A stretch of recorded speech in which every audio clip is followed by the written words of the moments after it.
artificial intelligence is a tool. Do you know the capabilities of artificial intelligence in 2025? It's more about understanding how to use AI in conjunction with your own thinking. Do you know what AI actually does? Are you using artificial intelligence to fast track your goals, or are you simply being left behind? Learn the tools even if you don't use them. Welcome back to The Growth Concept. I'm your host, Kieran Upton, where my mission is to empower growth through real conversations. Leverage that now. You'd be far ahead of the game. This episode, we have a returning guest back on the show, Jerrimiah, an AI expert who's mastered many businesses. We are going deep into these questions and unpacking the myths, barriers, and the facts of this revolution of AI. Enjoy this episode. This is The Growth Concept. Jeremiah, welcome back to The Growth Concept podcast. Let's get it. Last episode, we went in deep with modern business, sacrifices which young entrepreneurs may not be aware of in this day and age. And we touched on your goal setting and your journey as an entrepreneur so far. Thanks for having me, man. Happy to be back and excited to see what we got for today. The last question you left for the guests that I interviewed on The Growth Concept was this question, and I want you to answer it because I think this question is really interesting and your perspective may flow in well with the content for this episode. Let's go. When you look back at your future, what is one thing everyone doesn't see coming but needs to start preparing for? I would say the one thing that a lot of people don't see coming is how the shift between what happens right now in person and what AI is going to do to connections. So a lot of people understand that AI is something that is a new invention, but people don't really grasp how much it's going to either disconnect us as human beings or really give us the opportunity to connect. Because AI is going to do a lot of what we are already doing, and then a lot of people will be left with the big thing, which is, what am I actually meant to do? A lot of people will be exposed to now really looking for purpose and meaning, not just fluffing around, like genuinely looking for purpose. So I think that's one thing a lot of people don't see coming. What do you think we can do right now to start preparing for this? So when it comes to preparation for the future, it's one word: intent. The biggest thing that you can do for yourself as an entrepreneur, as a mom, as a dad, as a uni student, as a person who works a job, as a marketer, whatever domain that you're in, is be intentional with everything that you're doing. But if we're speaking specifically in regard to AI, there's so many different things that you could be doing. Do you think entrepreneurs and society in general, there's not enough clear of an intention for people to grow with AI? Like they're going into this AI with not enough intention behind what they're doing. Yeah, 100%. Because look, the biggest thing, so when I'm consulting with business owners, the first thing that I ask them before even explaining to them what we can do is, what does AI mean to you? Because AI in my head and in my brain is so different to Kiani. Yeah. So we need to be on the same page. So the first most important thing is understanding what AI actually is. It's just a buzzword right now. But what is AI? I'll ask you. What I think AI is. What is AI to you? An accelerator. Okay. That's the thing, as you were talking about with intention. If you don't have an intention with AI, like for example, ChatGPT 4, you could program that AI to know you, know your needs, know your wants. And that way, for example, I use it for the podcast when it comes to researching adaptation with the podcast, because it knows my podcast, knows my mission, knows my target audience. And that way it can kind of help with approach from a different perspective. What I think AI is an accelerator, because when you use it with intention, it can 10x your growth, whether that's in your business, asking for advice, tips. What are your thoughts on that? Okay, so let's break it down. So I'm a firm believer in first principles thinking. Artificial intelligence, right? AI. Artificial comes from the word artifact, which means man-made. Intelligence comes from intent, right? Intelligence is a way of thinking.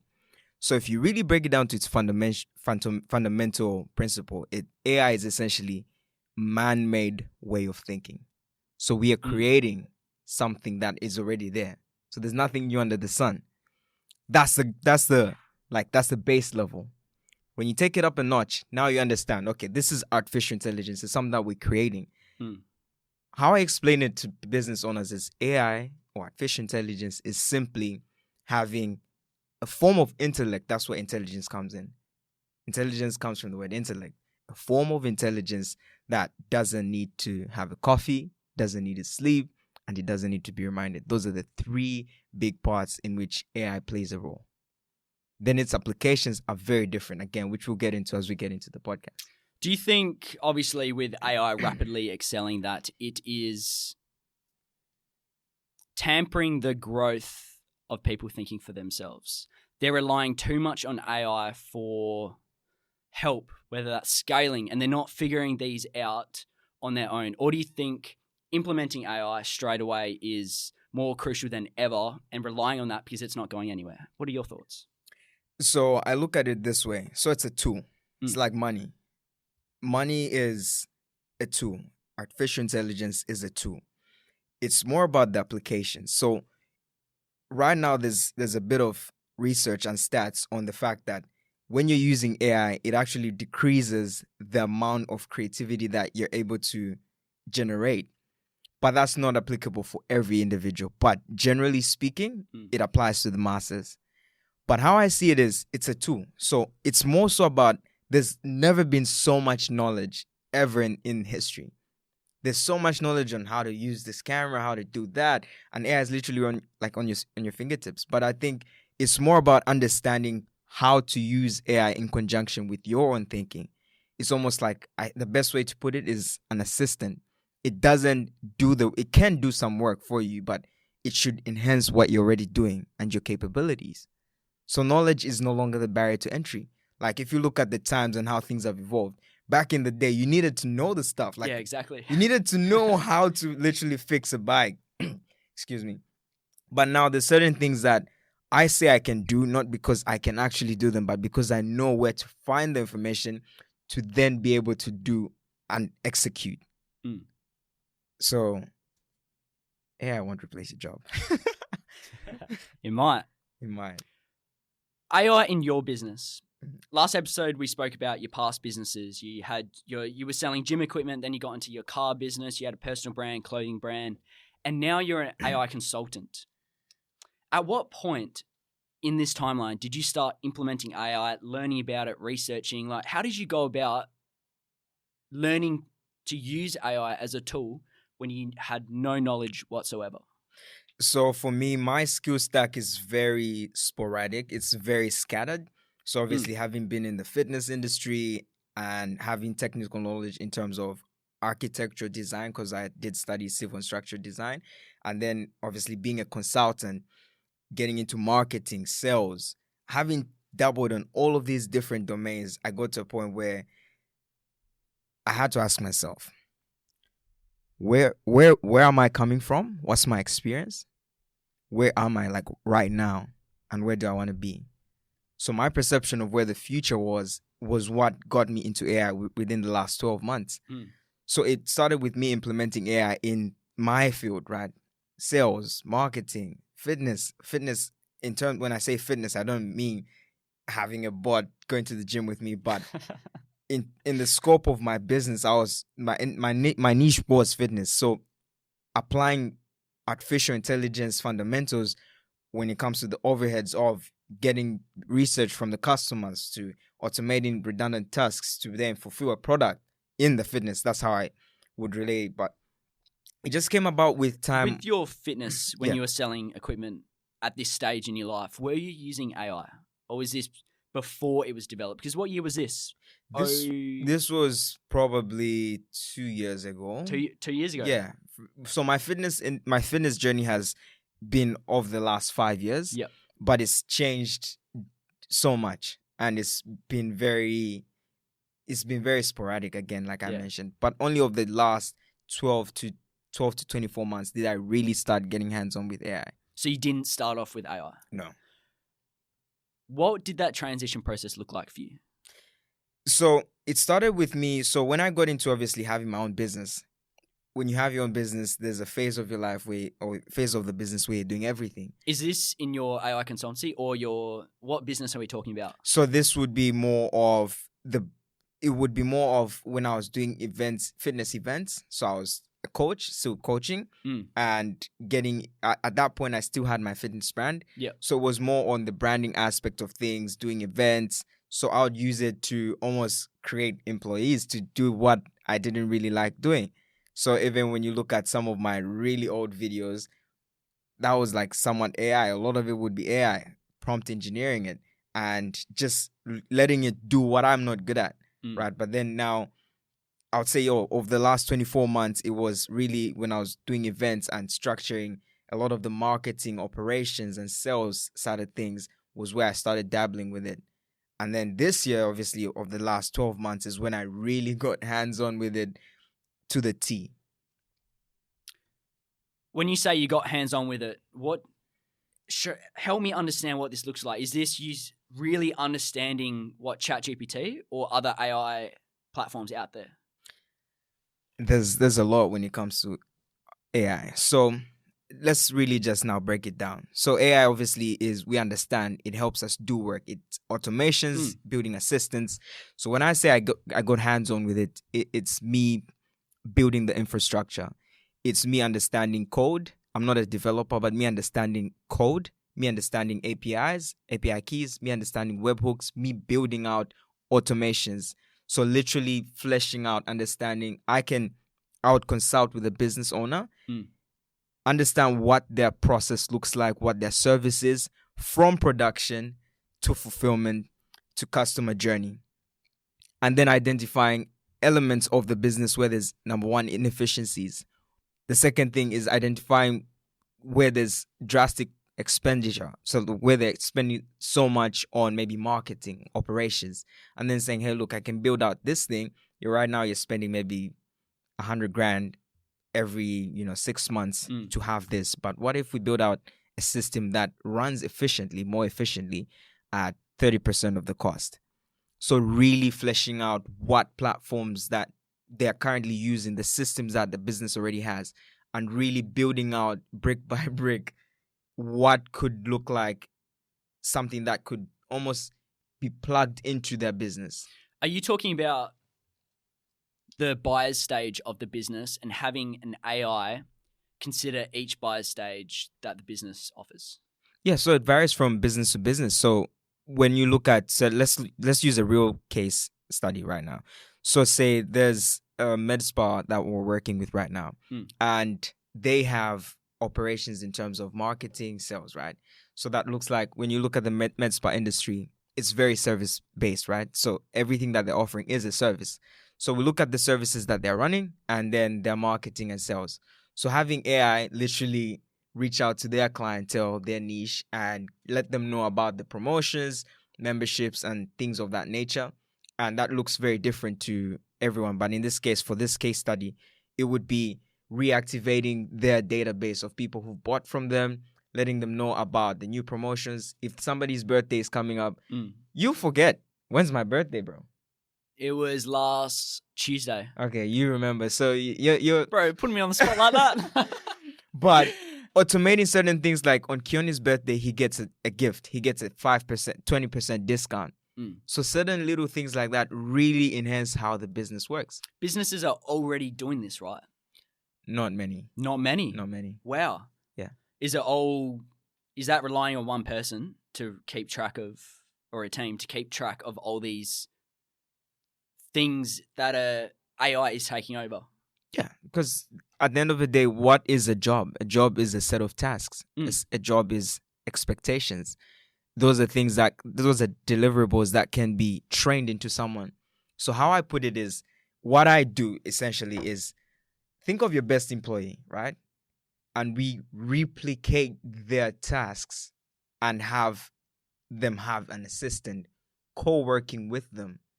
The best employees, you find that a lot of in business, and I stand to be corrected, but the best employees, a lot of their work is directly connected to the customer. And if they can have more time with the customer, the business does so much better. But because there's a lot of administrative repetitive tasks that they may or may not like, you can help them with that so that they focus a lot more of their energy to really being with the customer and maybe just managing the system, the AI, right? Good point. Yeah. Good point. So people are tuning into this live stream and they're probably like, this is so much information about AI. AI is a deep hole and it's constantly evolving, adapting to, like, a month of change now is like a year back in like the 90s. Like, change is constantly and rapidly accelerating every single day. Someone's tuning into this live stream and they're like, Jeremiah, how can I learn about this right now to start implementing it? Let's just say it's a fitness coaching business or a podcast, and they're like, I want to start implementing AI in my business now. Where do I start? So where do you start? The first thing, and I love to hear the thoughts of some people who think of this. The first thing you do is try to replace yourself. Try and replace yourself. Yep. Okay. What does that look like? Practically, I'll give an example. Elon Musk, I'm not too sure of those of you who follow his work. I do follow a lot of his work because he's really pushing the needle in terms of development. He's an engineer and he's creating AI engineers. So of recent, he's been talking about how they're now trying to create AI employees, like physical. And the biggest part, that's the biggest challenge that they're experiencing right now is the hands, because hands are so complex, right? Think of how much you can do with your hands. Yeah. Think of how much you can do with your hands. You can play a keyboard. You could hit someone. You could have a handshake. You could do so much, but that's been the biggest complication. So he's now re-engineering AI assistants that are physically capable of engineering products, working in the factories. If you look at Tesla or any of his companies, they're literally machines doing the work. If you look at China does have robots literally serving you and doing all of these repetitive tasks. Now, when I say replacing yourself, let's break it down. What do you do? What's your niche? What's your business? What's your job? Think of how you can use AI, for instance, in this case, ChatGPT, to think the way you think and have that in a knowledge base. There's so many different platforms. Obviously, there's ChatGPT, there's Claude. If you're somebody who's technical, think of ways of creating something that's an extension of you. You say make ChatGPT think the way you think. What does that mean? Like, do I tell ChatGPT, this is my personality, this is how I act, and then it does it for you? So there's two ways you can approach this. If you're high risk like myself, your AI assistant knows everything about you. AI knows more about me than maybe I do about myself because it never forgets. Yeah, good point. And this is the interesting thing. So I use ChatGPT obviously like everybody else. You have ChatGPT 4, then there's 5. Claude is a lot more. It's a lot more assertive. Did you say Cora? Claude. So Claude, CLAUDE. Is that the Microsoft chatbot? No. So Claude is another agentic feature. It's an LLM. So just like ChatGPT. LLM. Sorry, say this slowly. LLM.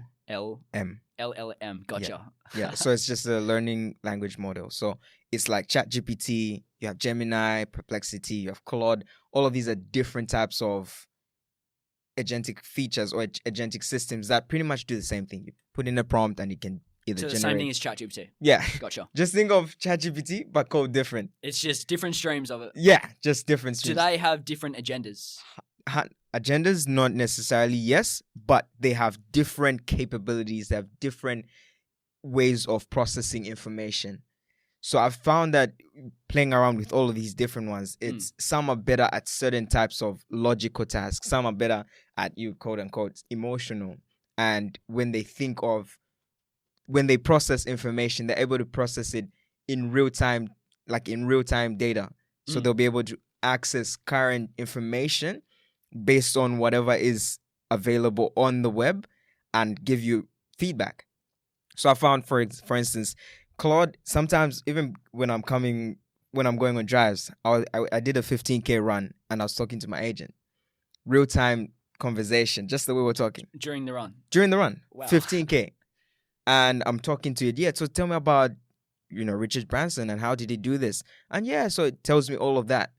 So when it comes to understanding how you can use AI right now, wherever you are, start with just literally putting whatever is in your head, what, let's say, in a specific field, into a prompt, and just learn off it.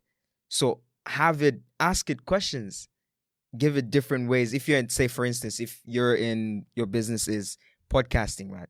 So have an AI that can give you feedback on how you can do better, and prompt it based on, say, maybe somebody you're looking up to, and say, imagine you are Stephen Bartlett. How would you have a podcast with Jeremiah Bear? And given this criteria, you obviously do use ChatGPT. Yeah. But it's really getting your brain, putting it into some sort of language module. That's like a start. Let's talk about, okay, so what I've gotten from that information is, for someone starting out their personal brand, there's so many different AI platforms out there. Do your research on what one suits your business, personal brand best, because there's so many out there, right? Yep. And then from there, coding that AI to your specific niche, good services you're offering, your mission. What questions do I ask it to identify and the AI get to know my business model? Like, what key things do I need to consider when prompting and telling this AI about myself? Okay, so you look at it from this reference point. So there's past, present, and future. That's like PPF, right? So if you have that framework when you're approaching AI, it literally makes everything easy. So let AI know about your past, your experiences, what you've gone through. Either, in this case, maybe your business. So let's say, for instance, you have your business and you want to get to a certain destination. It's good to look at where you're coming from. So you say, look, for instance, I've done X, Y, and Z in the past. It didn't work. Right now, this is where I am.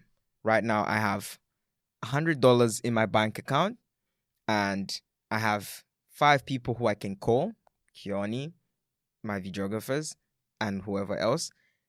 And I want to get to this destination. What would be the best, most efficient approach to get there by a certain date?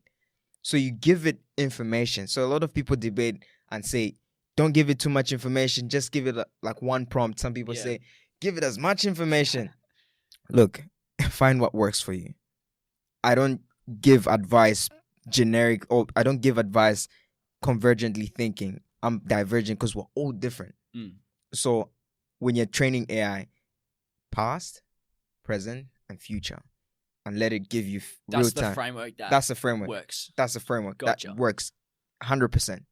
Because it's not just giving you, I can't just say, look, I've got $50. I want to go to Mars. It's like, why do you want to go to Mars? But if I say, hey, look, I watched this movie when I was 5, and it really inspired me to be curious about the world. And now I met Keone, and he's such a great guy, and he looks so dapper.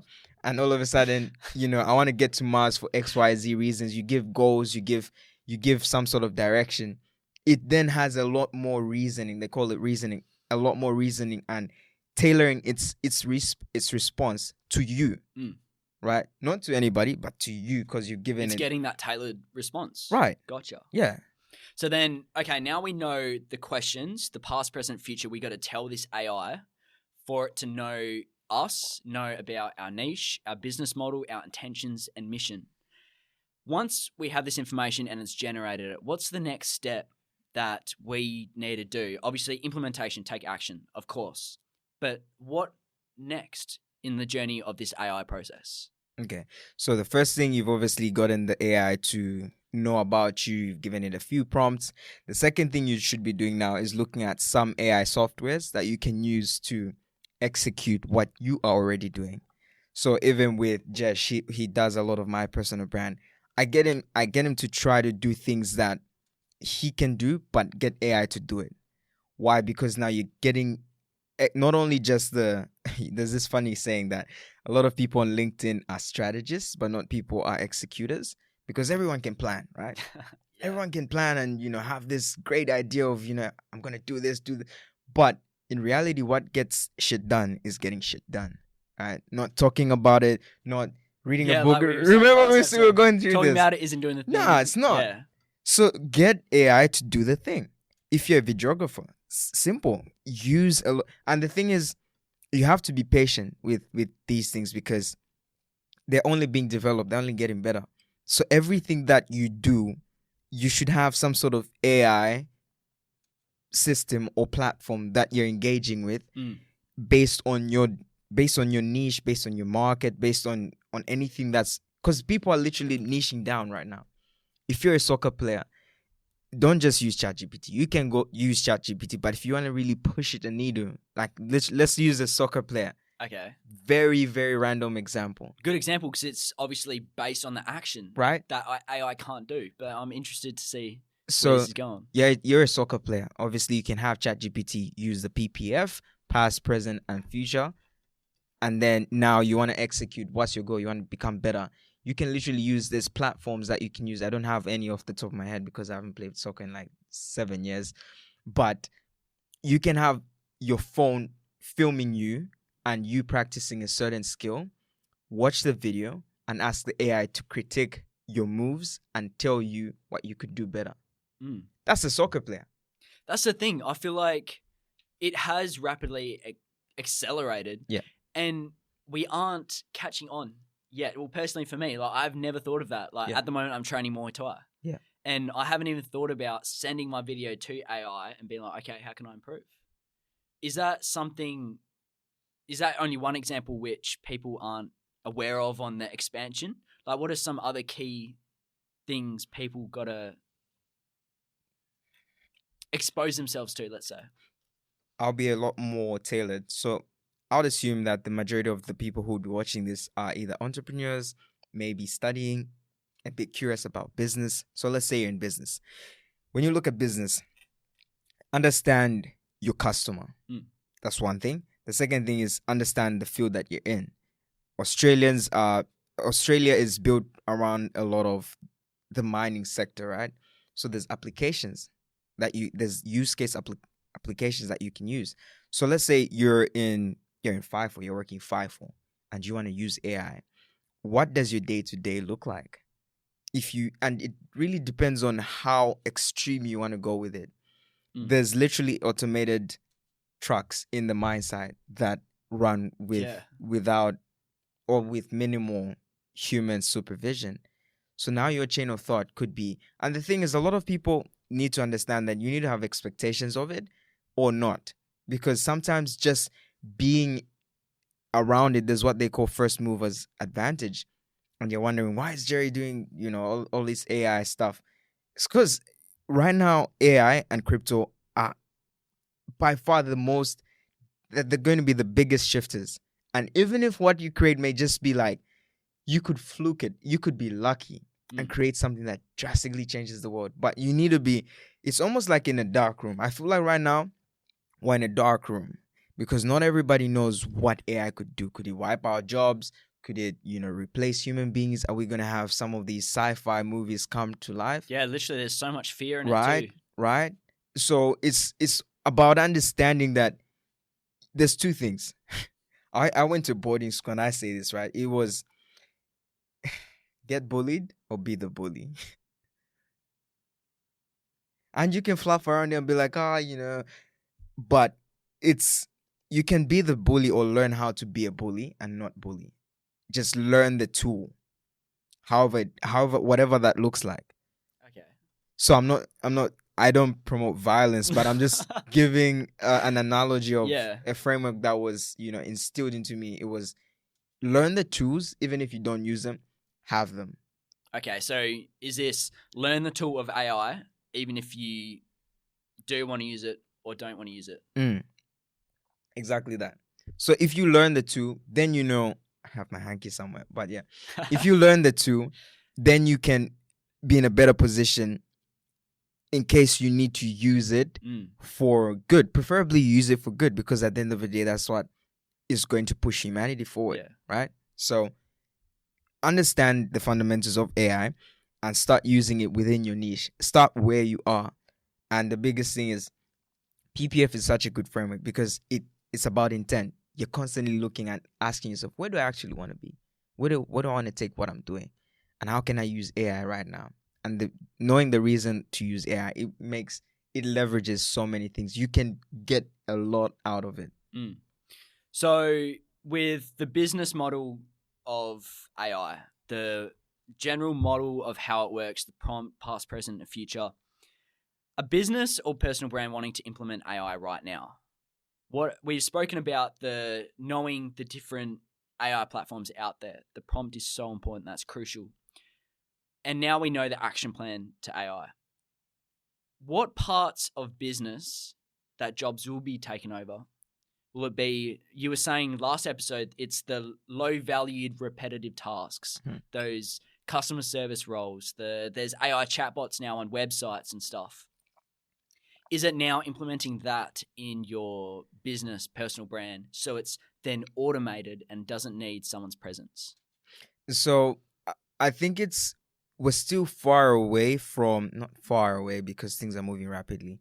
We can automate a lot of these things, but there's always updates as well. Yeah. For instance, and there's always new things, right? So I always give this to when I'm working with anyone in business. So there's a framework that I use, and it's just simple, most. And I give it that way because people need to understand that most businesses struggle with these things. By the framework, most in itself, M, marketing, operations, sales, and the team. That's all businesses. That's SOFID, your business name, right? SOFID is a whole different thing. Self-optimizing force, inspiring transformation. Yeah. I prefer to have frameworks because it gives me a framework literally to work through. So you obviously have a lot more different. That's the scope of business. You've got legal, finance, but we won't talk about that because that's a whole different domain. But the life and oxygen of a business is marketing, operations, sales, and the team. Right? So you start with the marketing. Let's tailor it to any individual. With the marketing, what is marketing? Marketing is literally telling somebody about your product. Exactly. Or about your service. Which is the awareness stage on the buyer's journey. Yeah. Yeah. So I'll give you an example of one of our AI automations in marketing. It's lead reactivation. So for these businesses that we're working with right now that have like thousands of leads, maybe let's say they give us a database of 10,000 people who've purchased from them. What do we do with that database? We reactivate that database by obviously automating either SMSs or emails, even voice agents, re-engaging with the people who've purchased from you and let them know about your offers. So let's say right now you've got a barbering business and you're doing 50% off for Black Friday. You could do two things. You could use ads, which is, market to a whole lot of people that haven't heard of you, but try to niche it to get to them, or market to the people who've already bought from you to buy again. That's what we do. So we have an AI that sends them emails, maybe calls them, and the AI is literally trying to just let them know about, it's like email marketing, very generic way. The first thing is people just blast out emails, but this is customizing each email to the right person. If Keone loves coconut water, so we set up an AI that after this, it would send you an email saying, dude, appreciate the coconut water and your podcast is so amazing. Just that fraction of personalization is what changes the game. But then if you're looking at generic, like if you've got 10,000 people who've bought from you and you want to reach out to all of them by yourself, dude, like that would be right. Yeah. But if you have AI that literally feeds off certain information and customizes each outreach to that person, wouldn't you take it? Yeah, exactly. I want to say something on that point. The authenticity with AI, authentic AI. Yeah, like what we were talking about. Tailoring the AI to be authentic is so important because I feel like human error is now becoming valued because AI is perfection. It's perfect. Obviously, there's faults in it, but getting an email that is more authentic, personalized, humanized, let's say.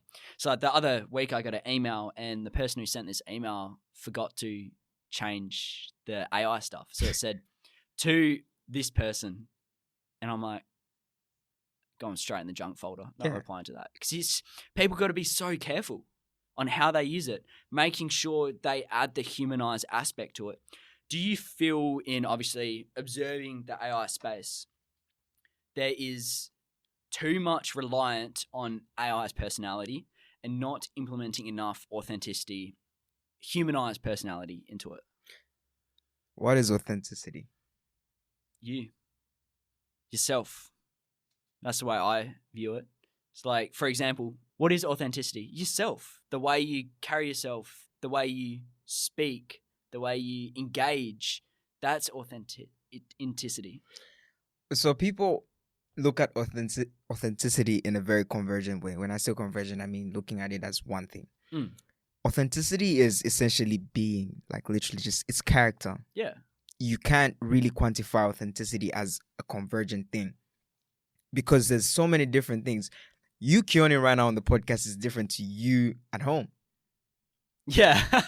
So if I met you on a podcast and I saw you at home and they're two different people and I said, he's not authentic, is that accurate or inaccurate? Good point. I haven't thought of it that way. I would say that's, as in like that, is that example accurate of an authenticity? If I saw you on a podcast right now as we're interacting and I saw a video of how you talk to your mom and maybe let's say I heavily trust you talk to her, right? Because you give that aura. Yeah. That's the type of man that you are. But let's say you don't talk to her that way and I saw 2 videos and I say he's not authentic. Is that accurate? But that's the thing. You're talking about personal life. Well, that's the thing with personal branding. It's got to be authentic. But this, you've got me there. Right. Yeah, that's now, good. Now, let me give you a bit more context with that being said. So the reason why I gave that example is because people think authentic is one thing. Like, this is me, this is who I am, this is, No. Authentic essentially is character. Personality? No, personality is just a subset of personality creates this character. You've got different personalities. We all have different personalities. And the reason why I say that is because our personalities are heavily dependent. It's a mirror. Have you heard of the mirror effect? So there's a lot that I study psychology, that's why maybe I kind of have knowledge on this. So there's a lot that goes on when it comes to mirroring a person. So for instance, I realize that a lot of people, when I'm talking to people, you can either be the person setting the tone. There's I don't know if you remember, I said this last time. There's thermometers or there's thermostats. Thermostats set the temperature in a room. Thermometers adjust to the temperature. Now, why am I giving all of this reference? Because you could be having a conversation with somebody. When I walked into the studio today, I was big energy. And because of that, I would assume, but I'm very confident, everyone was like, oh yeah, this guy is here, let's kick it, let's 100%. But if I walked in like, hey man, what's up, good to see you, people would have received that and that would have set the tone potentially. Now the reason why I'm saying that is a personality is it's a moment. It's like happiness. You can't say happiness is it's a state. It's a fraction of the whole journey. It's a fraction of the picture. So you got a picture and then there's the feature in the picture. So that's how I see authenticity or personality. So your personality does vary from person to person, because when I'm with Keone, I'm like super happy. Yeah. I may walk out of this room and just meet one random person and they may have a different personality that brings out a different version of me. Does that make me inauthentic? No. So authenticity isn't what a lot of people think it is. I'm writing a book right now, and these are some of the aspects that I talk about, because there's a lot of misconception in human behavior. Good point. I see that too. Yeah. So now it will get to the point where businesses will only want to work, or customers will only want to buy from people who are using AI, because then it makes you seem like you take yourself serious. And the reason why I'm saying that is, for instance, if Nike sent you Nike, right? Nike, pronunciation, potato. If Nike sent you an email saying, hey, Keone, we've got these new shoes and they're going for whatever price, and in there's a typo, and you see a typo they've just butchered the whole wording. Instead of saying, hey, Keone, we appreciate, they're like, hey, appreciate Keone blah, and there's a lot of fluff. Yeah, unprofessional. And it's a human Yeah. being. He's authentic. He's authentic, no? But he's being authentic. Shouldn't we like take it on? Oh, I feel like it depends on the industry. Like, But he's authentic. Yeah, but depends who you're dealing with in this sense. For example, if I send you an email being like, look, man, looking forward to this episode and there's a typo there, that's completely different to if I'm trying to sell you a product or service or transfer you through. Is this that a buyer's fact, journey. an opinion, or a belief? Opinion. Okay, you're entitled to an opinion. And so am I. So, 100%. Good point. do you see how I'm pretty much stripping it apart? Now, people who are using AI and the AI literally, if you said that you're interested in Nike SBs and you only receive an email based on that need and all of that, people take you seriously. I was watching an episode of Stephen Bartlett, who has a podcast, and before, like right after the filming somebody or recording with someone, they receive a book of the podcast. But while the podcast is happening, they're taking photos and everything is happening. As soon as the guest is done and they're getting into their car leaving, they're like, hey man, by the way, we made your book. Real time in 1 hour. But that's, you leverage AI. When I say like when the person says certain things and punchy quotes and all of that, it has all of that.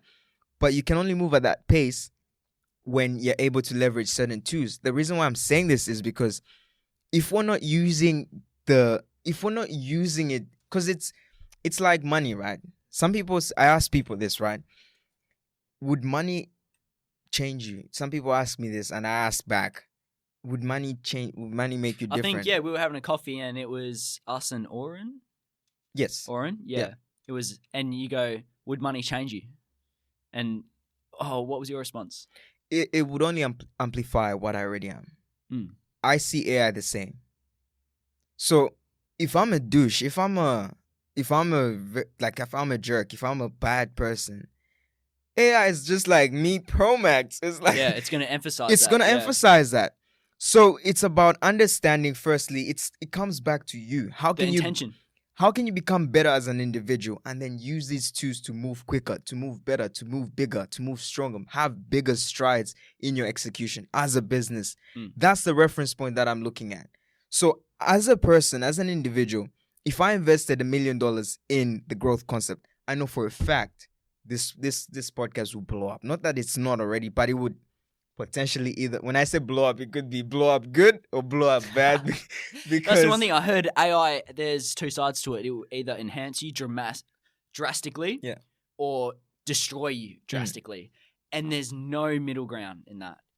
It's one side or the other. That's something that's always been on my mind. That utilizing it to your benefit and knowing the difference, I think that goes back to the education side, as we were talking about earlier.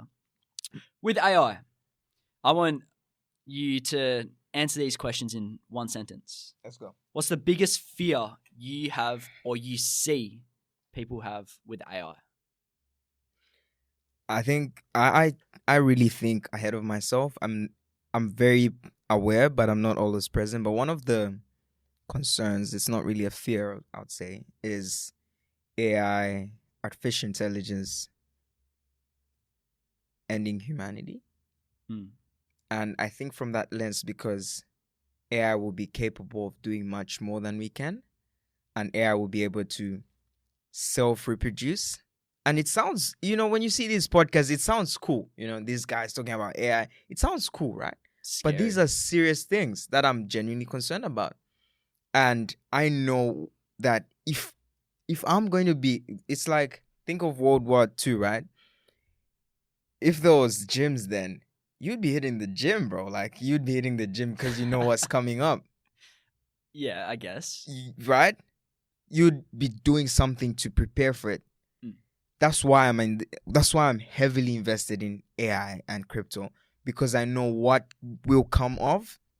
It's two things.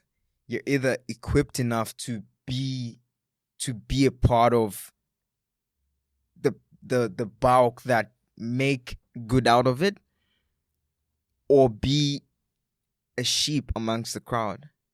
So for me, I'm leading this. I'm leading inventions. I'm leading creativity in this space, because I know that the capabilities of AI are unknown. We don't know what it can become.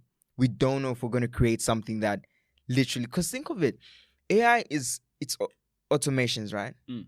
It right now, it's very interesting. I think AI is almost an attempt to recreate the spiritual realm. I'm not sure if you're too spiritual, but if you think of how spiritual things are, you don't really see what's happening.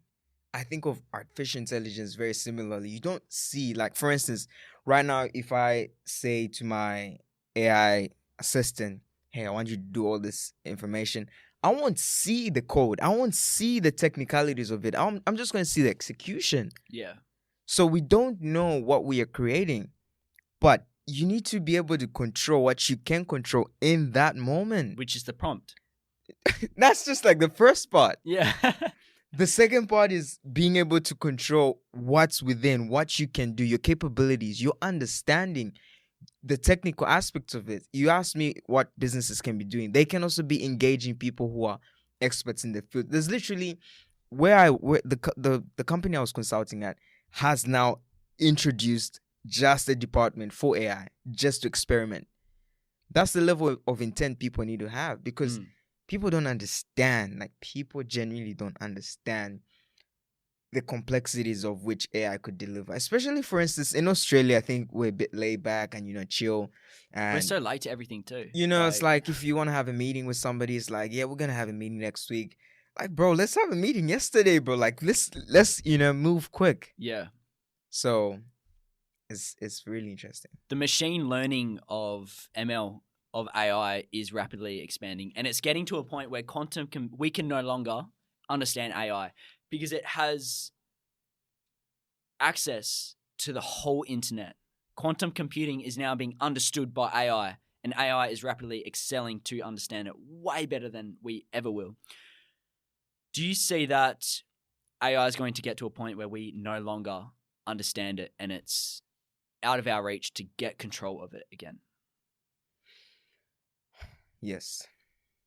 I think it will get to that point where we may not have 100% control, and AI will have some control of its own capabilities. Yeah. And there will be, like, right now, one industry, if there's anybody who's maybe in uni and thinking of what field to get into, I would recommend, I'm not doing it myself because I don't believe in uni, but that's a whole different conversation, but studying something to deal with AI safety. It's something very new, and it's something that not a lot of people are talking about, because AI safety is essentially guardrails on AI and limitations, because there's no law that, like, right now is, people who are sleeping on AI are just like literally sleeping on AI. Right now, there's no control. It's like back in the day, TikTok, right? You could post a video, and if you had been posting for 10 years ago, right now you'd be like 1 million followers. With AI, it's the same. If you start using AI yesterday and you keep using it, leveraging with all the tools that I mentioned in Claude, ChatGPT, Perplexity, if you're somebody who does marketing operations, use make.com, NAN, try to automate some of these tasks. If you can leverage that now, you'd be far ahead of the game. Like, when that time comes, whatever that time is. Such a good point. Let's touch on ChatGPT. Yeah. ChatGPT 4 was announced in 2022. Correct me if I'm wrong. 2022. And that was ChatGPT 3. Yep. 4 was announced 6 months later. Yep. ChatGPT 5 has been announced last month. What is ChatGPT 5? And how does that compare to ChatGPT 3 and 4? So 3 and 4 are essentially almost the basic blocks. So they're almost like Google on steroids, right? You can search something up and it gives you information tailored to your niche, right?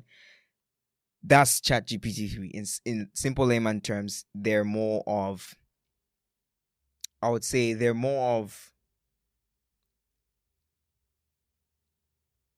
systems that can give you information that you can execute upon almost immediately. When you look at 5 is like a jump.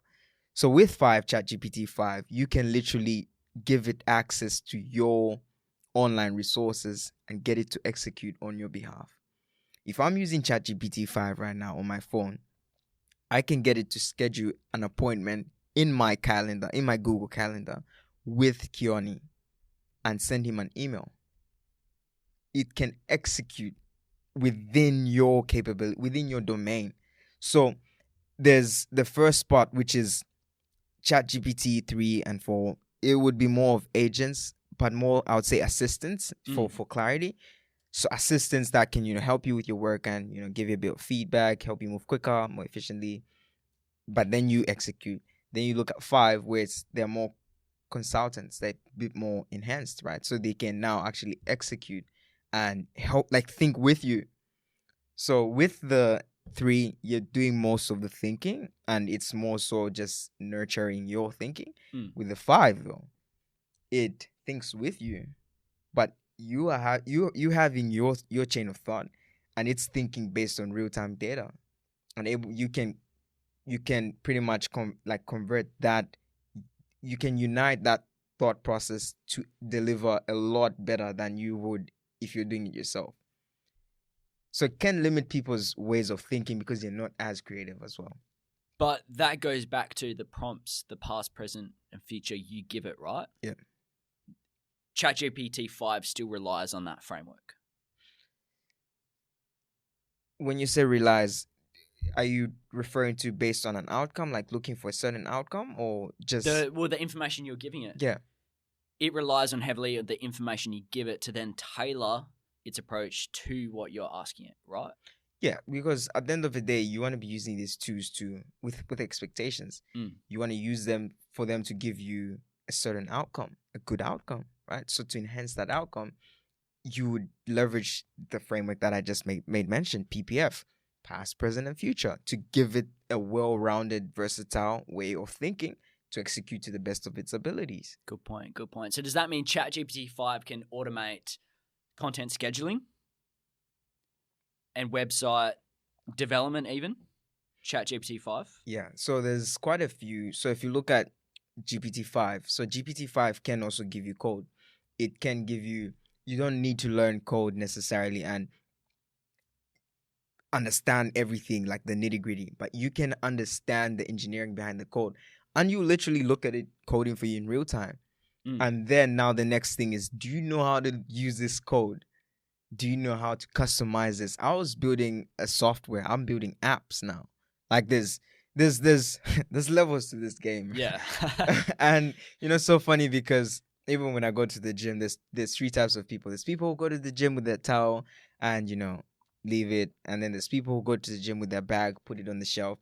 There's people who go to the gym with their bag, and each set that they're going through, they're moving with their bag because they carry the resources, the resourcefulness. It's the same with GPT, right? So you can be using ChatGPT to help you fix an email. Then you can be using ChatGPT to build a website. You could use ChatGPT to build, and not ChatGPT, but you can use AI. When I say AI, I define language models, language models, but you could use any of these models to build an app. Literally. So my understanding of it now is ChatGPT 3 and 4 was automating tasks. Yeah. ChatGPT 5 is now automating the system for the tasks. Yeah. 5 is very execution driven. There's a big difference. You can execute a lot more.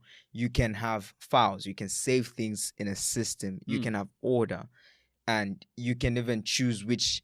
Even on the 4 you could, but it gives you a cleaner approach in choosing what you want to have with a certain agent. You can literally train them based on your life. And the thing is, everything. Imagine your life without a phone. Let's just imagine that for a second. Okay. Let's imagine for the next 3 weeks, everybody's phone dead. What happens? Like, there's no phones. Nobody can use their phones. Yeah. Society would collapse. Nothing would work. Literally. Right? But I think really in a distorted reality. And I think when you give AI the power to, which is happening, maybe not today, maybe not tomorrow, maybe not the other day, but maybe someday, 100 years from now, let's hope. imagine the agentic systems, because now because what's going to happen, what I see happening is AI is going to get to the point where right now the creators control the online space. But right now AI is going to... When you say creators control the online space, are we talking about Meta, all that? No. Or are we talking about the AI? Creators, so creatives, people who produce content, and they control the algorithm. Okay, yeah. People who build these platforms, people who own Instagram, and all of these things, they control the online space. But I trust my opinion. My opinion is that in the next, I don't know how many years, AI is going to control the online space. 100%. Has access to it. Just think of that for a second. Imagine we get to like 100 years from now and the AI agents that we've built decide to turn off the internet. It's probably going to get to that stage, eh? And then human beings are left with human beings. And obviously AI is its own thing. But that would do two things. So my reason why I really focus on AI is because it could do two things. It could really separate us in such a way that now we build all of these agentic systems, and then there's almost a segue. There's a demarcation of what we can do. And now we've built such great things and pushing ourselves away from each other with all the greed, all the selfishness. That's the human nature. And then now the agentic systems, now that we're reliant on them, turn out they disconnect. So they're not against us. They just disconnect what connects us. And then now you're left with people. Like right now, there's a lot of kids who I talk to who don't know, like, people skills. Right now, it's very funny that things like kindness, things like being polite, when somebody encounters somebody who's kind, it's like, oh my God, you're such a great person. It's like, I'm just human. Like the bar has been dropped so low that being a good human is just being a human. I think going back to society and how, like, obviously behind Australia is, I feel like we're so lucky in Australia. Like, you can have your opinion and you won't get shot. Man, let's not even go there. But that's where it's getting to. AI we're losing our people skills. We're losing our ability to connect. We're losing our ability to, if you have a problem, it's not me versus you, you're a bad person because you believe that. It's now, okay, let's go to the root. It's me, you versus the problem. That is being lost. I feel even seeing that in leadership in this day and age, it's getting replaced by AI, and as a result, we are missing these people skills. What are your thoughts on that? Do you agree? 100%. And the reason why I am really concerned, I was looking at the video of, may his soul rest in peace, Charlie. So that night, I literally watched the video, and I was laying in bed and thinking for a whole minute. You watched that before you went to bed? Yeah. Oh. So I was thinking, it really put me back a bit, and I was thinking and I was wondering, like, yesterday I was just in my feelings, right? Men have feelings. Let's normalize, men's emotional intelligence, right? I was in my feelings. I went to the gym. I wasn't feeling like working out, and I worked out for 15 minutes, which is like not me. But anyway, so I was in my feelings, real talk, man to man, and I was thinking about just how disconnected and how much there's so much dehumanization in certain actions, right? To see somebody being shot in public, like that was all planned, right? And you look at how these things built. This guy, the person who shot Charlie, did not just wake up. I'm like, you know what? I want to buy a gun today, and let me just see if it works on a roof and try to shoot someone. No, that was planned. Literally. But that happened over a series of consecutive actions. It was that person being in the wrong environment. Maybe that person being around the wrong people. Who knows? AI may have assisted. That person being nurtured to become that. So then, which comes back to authenticity. So right now, there's a lot of disconnect. Like, even young people, kids right now are always, if you're like 16 and you're always on your phone, please take the time to just, because I know maybe young people may be watching this, but there's so much disconnect.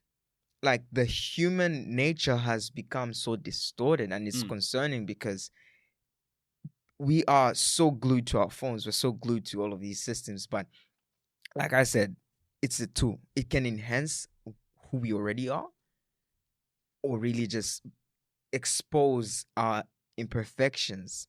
And that exposed imperfection could hurt people, could make us not know how to respond to things, you know? Do you see that being one of the biggest fears? The dehumanization of humans being exposed to this? I think the biggest things, I look at AI in two ways. I look at AI as AI, and then we are the ones building the AI. Like, I don't forget that. But the thing is, the world is driven by money, right? Money is fuel for the mission. The problem is people don't have a clear intention. They're going in with AI dictating the flow, whether that's good or bad. So then there's evil in the world, and AI is going to enhance that evil because they have the intention. Literally, we've seen it on social media. So I think that would be one of the biggest fears, personally, for me. Would it be the same for you? I try not to live by any fear. I fear no man, and my only fear is God, because God is the ultimate control. Like, right now, if God willingly that my life ends, I could be, looking at this beautiful mic and just pop.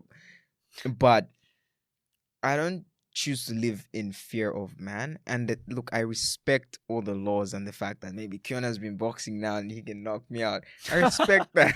We won't go there yet. We won't go there yet. But I don't really tell people to live in fear. Live aware. Fear is a response. So living like fear, people live in fear.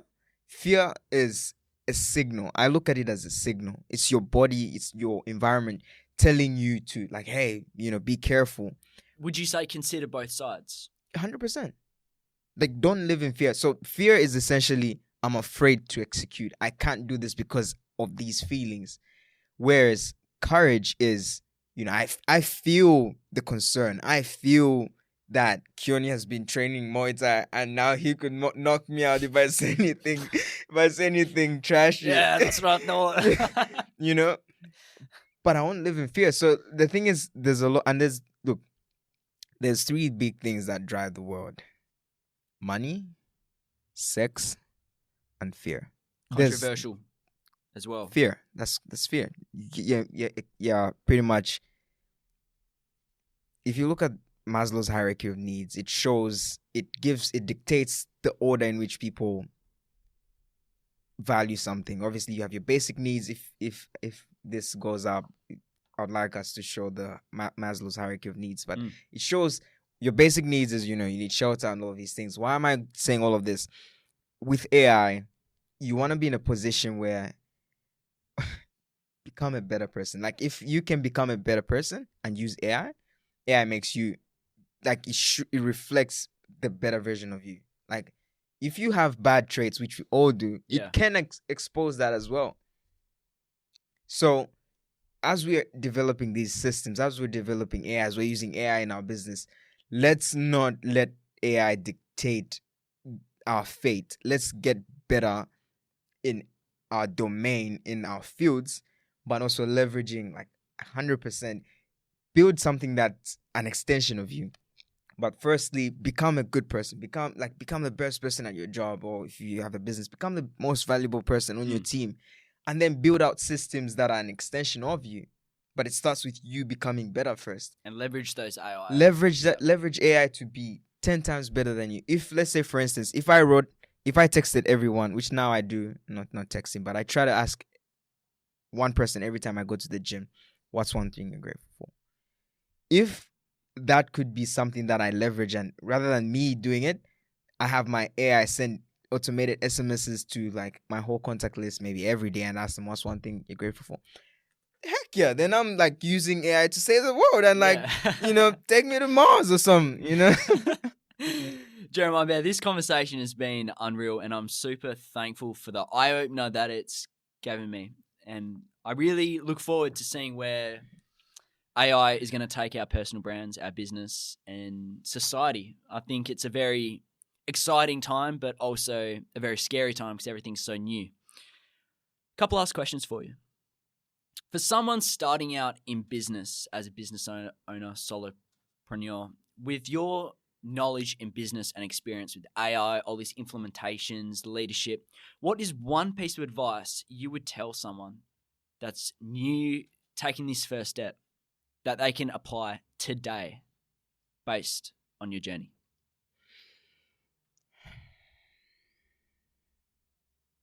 Master self.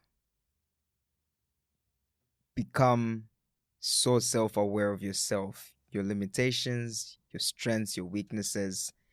Master yourself. Become, like, I was saying this to somebody the other day. Yeah, I talk a lot. So master self, take that. Now let me yap. So become so self-aware of yourself. Do you realize right now you're sitting on a chair? No, I just thought I was levitating. You just thought you're levitating, right? Yeah, of course. No, you didn't realize until I brought it up. You were so in the moment. You weren't in tune. Do you realize that your feet are on the ground? Now you can feel the ground, right? Okay, yeah. Okay. Now do you feel the chair? You feel the chair, right? You Yeah. can feel it, right? Yeah. Okay, now can you feel your nose? No. Okay. Do you feel your eyes? Yeah. Okay. Can you feel yourself smiling? Feel yourself. You can feel your cheekbones, right? Yeah. What am I trying to drive across? That's level of self-aware. You're not just smiling. You're aware that you're smiling. Okay. You're intentionally in the moment. You are where you are. You're mastering yourself. So with self-mastery, it's becoming so aware of your weaknesses, becoming so aware of your strengths and using them, executing on them. Now, in business, if you're starting out in business, obviously self-mastery, that looks like reading books. Understand, if you don't know where you want to be, what you want to do with your future, this is my advice to people. Develop character, but figure out whose problems you want to solve in the world. That's the best way to figure out your purpose. Like, that's a selfless way, but it's a self-fulfilling way, because at the end of the day, we're looking for self-fulfillment. So rather than saying, what do I want to be? What do I want to do? What business should I start? Don't be so selfish to think the world evolves around you, even though it might. Start with looking at whose problems can I solve? That's what you should start with in business. Solving problems. Whose problems would I be excited to solve? Right? It gives you a different perspective, because most people say, I'm going to start a business. I was having this conversation with this girl, and she was asking me what my passion is. And I literally told her my perception of passion has changed. Passion is not this thing, like, passion is not this thing that people paint it. It's like happiness. People say, I want to be happy. Happiness is for kids. Happiness is, your boy with the balloon and, running at the park. Is it? That's how you'll be shocked how people perceive happiness. It's more of fulfillment and having that understanding. The question was here and now I'm here. But anyway, let's allow it. This is, I guess, answering the question of the mastering self, like character, the problem you want to solve. What problem can I help solve? That's it. And driving your passion from that. Yeah. But understand that passion is not like what excites you. It could be, but the actual definition of passion is, what are you willing to suffer for? What are you willing to suffer for? I suffer for business. I love it because there are days where I'm like, oh my goodness, we're down in revenue, or we've done it. We've had a big expense that hasn't paid dividends or whatever it is. Choose something that is worth suffering for. That's the definition of passion. I love that. You mentioned read a book, self-mastery. Yeah. What book did you read that flicked the switch for you? What book was it? So, if you want to understand whether or not you want to have a job, have a business, be an investor, cash flow quadrants is, I don't even get paid enough to be promoting this book, but if there's anything that I can do in this world is have an impact. Cash flow quadrants really opened my eyes when it comes to understanding the different acumens of business and life. You know, you can be an employee, you can be a business owner, small business owner, or an investor. And there's principles in which you don't just wake up as an employee and say, I want to be an investor. It's like, no, dude, like chill out, you know? Like, Yeah. I get it. So cash flow quadrants is one of them. Think and Grow Rich, really, I'm reading it right now as well. It For the really, first time? third time Third time, nice. or fourth time, actually. I read it almost every year. So Think and Grow Rich really, it opens your mind to a different perception or approach towards wealth. And the name of the book is Think and Grow Rich, but I read it as Think and Become Wealthy and Stay Wealthy. That's why I read it. Because it's one thing, I can give you $1 million and you're a millionaire, but staying a millionaire is a different game. That's why reading books like this comes into play. So when you get the $1 million, now it's not like, oh shit, what do I do? G-Wagon. Yeah. You know, you've been prepping it out, right? So Yeah. Think and Grow Rich helps you with when it comes to those type of wealth generational secrets. And then the last one I'd say would probably be, I'll give two more. Think and Grow Rich is the second one. Yep. And then The Power of Broke. I've been broke before. And it really teaches you to know that it's a superpower, the power of broke. When your back is against the wall, when you've got $0, you think different. You're creative, like you think different. The Power of Broke really teaches you to be resourceful. And then the last one would probably be, it should have been the first one anyways, the Bible. And the reason why I say the Bible is because it's got so many different stories, man. And it's got so many different stories. I'm not religious in the aspect of, this religion or whatever. I believe we should all love, and I believe in Jesus Christ. I believe in God. But the Bible changed my life. I haven't been reading as much as I should, but those are the top 4 books. Amen. The last guest I interviewed on the podcast left a question for you, not knowing who you are, what business you're in, or your mission. The question is, what does success mean to you? Success for me is impact. Success for me is, I live like I could die at any moment. Like if I'm okay if I died today. I don't want it to happen. I'm okay if I die tomorrow. But I'm confident that even if I died today or tomorrow, I've left an impact on your life. And somebody may watch this podcast and maybe one little thing that I said could now drive them to start that business, drive them to start implementing AI, drive them to start reading books, drive them to take their life serious, to be intentional. So for me, success is having such a dent on the planet. Like not a scratch or like a mark, like a dent. There's Legacy. A legacy, like a punch. There's certain people who walk the earth and they're still alive. Imagine being alive, dying, and when you die is when you're more alive. That's what I want. That's success to me. What question do you want to lay for the next guest, not knowing who they are, what mission they're on in business? If today was your last day, how would you spend it? Love that. Jeremiah, thank you.